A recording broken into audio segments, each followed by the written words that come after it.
encontré con un viejo dando vaque.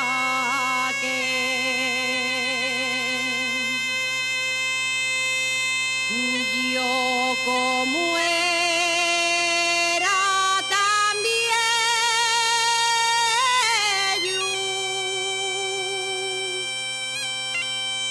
le pregunté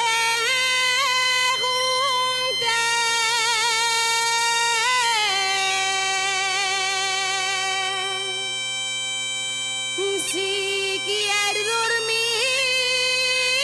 la siesta.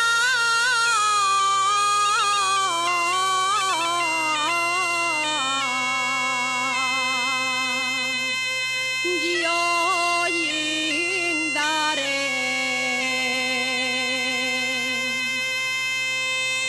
Y el viejo muy ufano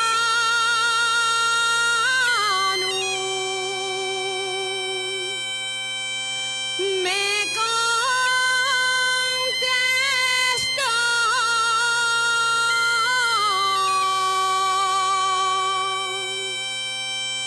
les vaques de mi casa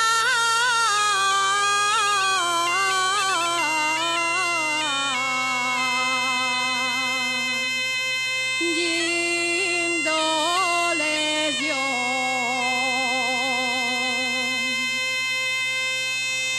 Molinera, molinera, qué descolorida está.